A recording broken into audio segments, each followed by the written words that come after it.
ఒకరోజు అదే అటల్ బిహారీ వాజ్పేయి గారు ప్రధానమంత్రిగా, అద్వానీ గారు ఉప ప్రధానమంత్రిగా వాళ్ళిద్దరి మధ్య కూర్చొని అఖిల భారత అధ్యక్షుడిగా పార్టీ బాధ్యతలు నిర్వహిస్తానని నేను ఊహించుకోలేదు. దానికి ప్రధాన కారణం నమ్మిన సిద్ధాంతానికి కట్టుబడి ఉండడం, 2 క్రమశిక్షణ, 3 కష్టపడేంటి మనస్తత్వం అలవాటు చేసింది నాకు ఆర్ఎస్ఎస్.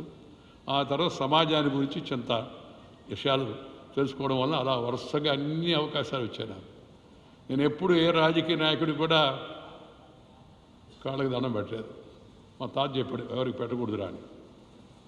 నీకు పాఠం చెప్పిన గురువుకు తప్పితే ఇంకెవరికి కాళ్ళకి దండం పెట్టకూడదని చెప్పాడు. మా తాత నుంచి చాలా విషయాలు నేర్చుకున్నాను నేను. చిన్నప్పుడు నేను సెలవులు ఊరికి పోతే నన్ను పొలానికి తీసుకెళ్ళేవాడు. పొలానికి తీసుకెళ్ళినప్పుడు పొలం మీద గట్టు మీద నిలబడి చూస్తుంటే ఏయ్ దిగు అనేవాడు. దిగి పొలంలో దిగు అని. దిగి నేనేం చేయాలి అంటే, దిగి వాళ్ళందరూ నారేస్తున్నారు కదా, నారు కట్టలు అందించు అనేవాడు. ఈయనేంద్ర ఎటు చెప్తున్నాడంటే ఆయన ఒక మాట చెప్పాడు నాకు, మొరతాడు కట్టుకున్న మగవాడు గట్టు మీద నిలబడకూడదు, నువ్వు మొరతాడు కట్టుకున్నావు అన్నాడు. కట్టుకున్నాను. దిగైతే అన్నాడు. దిగి ఇంకా పెద్ద ఆయన చెప్తాడు కదా, నారు కట్టలు అందరికీ అందించాను. వ్యవసాయాన్ని గురించి మొదట విషయాలు చెప్పాడు ఆయన నాకు. అలాగే అనేక విషయాలపైన మా అమ్మమ్మ మా తాతయ్య మొదట్లో నాకు మార్గదర్శనం చేశారు. వాళ్ళు నాకు ఏం చెప్పాలంటే మొదటి గురువులు. వాళ్ళ తర్వాత ఆర్ఎస్ఎస్ దుర్గాప్రసాద్ గారు, సోమయ్య గారు. ఆ తర్వాత రాష్ట్ర స్థాయిలో, దేశ స్థాయిలో అనేక అవకాశాలు వచ్చాయి. అవకాశాలు వచ్చినప్పుడు కూడా నేను ఎప్పుడు మా తాత చెప్పిన మాటని ఎప్పుడు జవదాటలా ఎవరికి. నాకు అందుకే ఎవరైనా కాళ్ళకి దండం పెట్టామంటే ఇష్టం ఉండదు.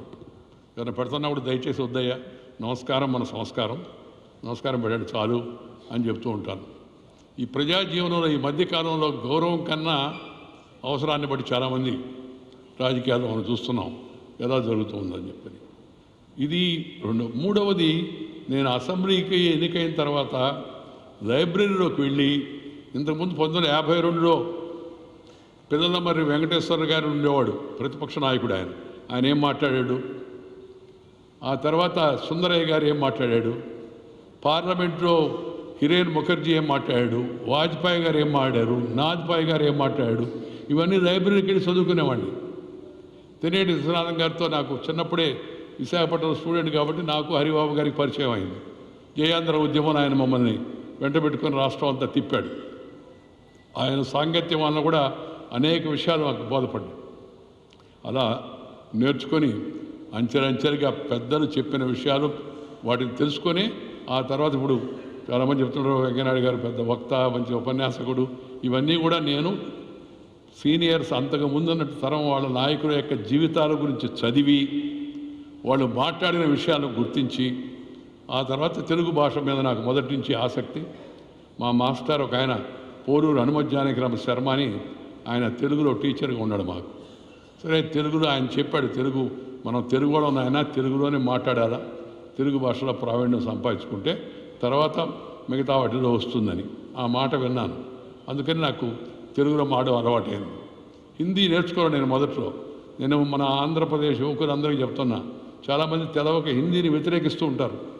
నేను మన తమిళనాడుకి వెళితే ఆ మధ్య తమిళనాడు డిఎంకే మిగతా పార్టీల ప్రభావంతో కొంత హిందీ వ్యతిరేకత ఉంది. వాళ్ళంతా పిల్లలందరూ సార్ మా మీద రుద్దుతున్నారు సార్ అని. ఏం రుద్దుతున్నారా అని అడిగా. ఇంపోజింగ్ హిందీ సార్ అని. అంటే నేను ఉపన్యాసాలు చెప్పా, ఐఎమ్ అగెనెస్ట్ ఇంపోజిషన్ అనగానే చప్పట్లు కొట్టారు. No imposition, no opposition, that is my proposition, it should be your position అని చెప్పారు వాళ్ళకి మొదట్లో అర్థం కాదు, తర్వాత తెలిసింది. నేను చెప్పాను, ఆయన మన దేశంలో మన భాష ముందు అమ్మ భాష, ఆ తర్వాత మన సోదర భాషలు, ఫస్ట్ మదర్ టంగ్, తర్వాత బ్రదర్ టంగ్ అంటే అదర్ మన సోదర భాషలు, ఆ తర్వాత ఎనీ అదర్ టంగ్ ఏదైనా నేర్చుకోండి, ఇంగ్లీష్ నేర్చుకున్న ఇబ్బంది లేదని. ఎందుకు ఈ సందర్భంగా చెప్తున్నానంటే, నేను యువతరానికి, నాకు ఇప్పుడు 75 ఏళ్ళు పూర్తి అయిపోయి ప్రజాజీవనం ఎంతకాలం ఉంటుందో తెలియదు. నేను యువకులందరినీ కోరేది ఏంటంటే, దయచేసి అందరూ మాతృభాషలో మాట్లాడండి.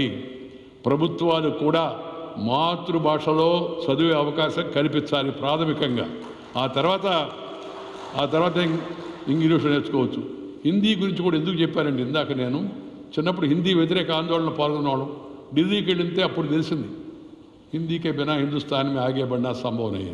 నువ్వు జాతీయ స్థాయిలో పైకి వెళ్ళాలంటే హిందీ వచ్చి ఉండాలి. అది కూడా మనం గుర్తుపెట్టుకోవాలి. ఆ తర్వాత ఇంగ్లీష్. చాలామంది సార్ ఇంగ్లీష్ వస్తే చాలు సార్ అన్నీ వచ్చేస్తాయి. ఎవరు చెప్పారా మీకు? కొంతమందికి పిల్లలకు కూడా అనుమానం, సార్ హిందీ రాకపోతే ఇంగ్లీష్ రాకపోతే పైకి పోలేము సార్ అని. కుర్రోళ్ళు అడిగారు కొన్ని మీటింగ్లు నన్ను, ఇంగ్లీష్ రాకపోతే పైకి పోలేము సార్ అని. నేను ఆ కుర్రోడికి సమాధానం చెప్పాను, ఎవరు చెప్పారు నీకని. అందరు చెప్తున్నారు సార్ అని. నేను చెప్పాను, నేను ఈ మధ్య ఐఎస్డి చేసి దేవుడితో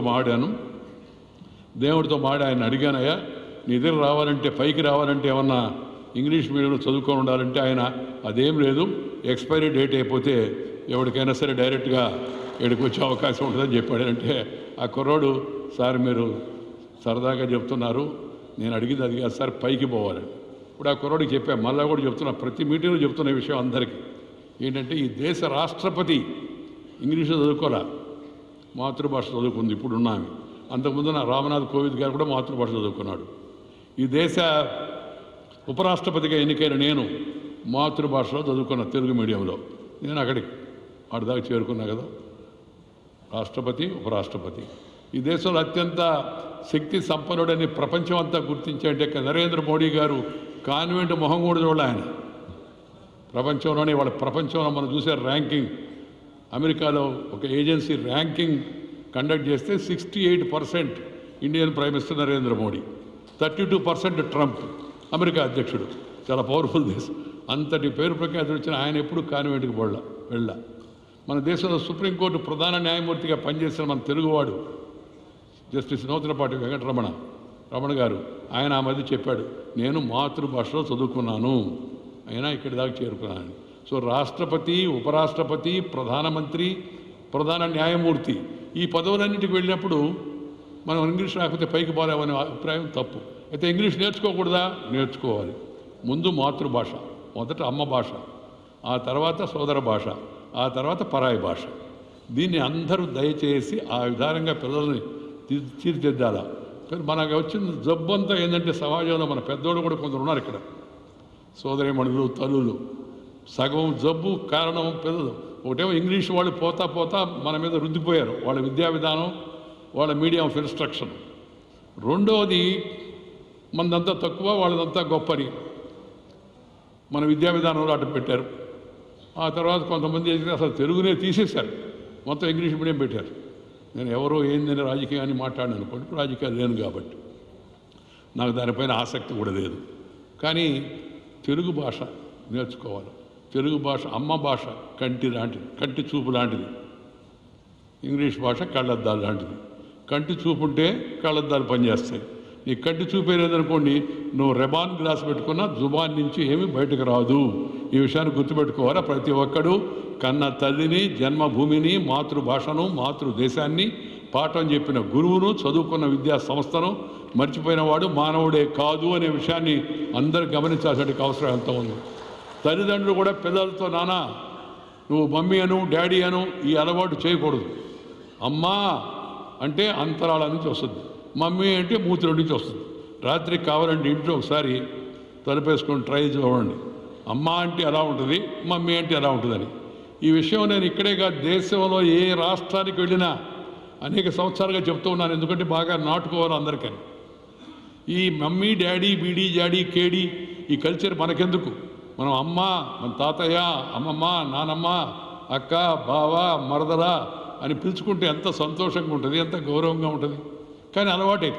దాంట్లో అలవాటు ఎంత అయిపోయిందంటే, ఇప్పుడు ఆఖరికి మన డ్రైవర్లు కొంతమంది మాడుకుంటా స్టాఫ్ ఒకరికొకరు పిలిచినప్పుడు, ఏం బ్రో ఎలా ఉన్నావని నేను వాడిని పిలిచి అడిగా, ఏంది బ్రో అంటే ఏందిరా, బ్రోకరా అన్నా. కాదు బ్రో అంటే సోదరా, అన్నయ్య, తమ్ముడా, అన్న ఎవరా అంటే అలవాటు అయిపోయింది వాళ్ళకి అందరికట్ట. ఆ అలవాటు నుంచి బయటపడాలంటే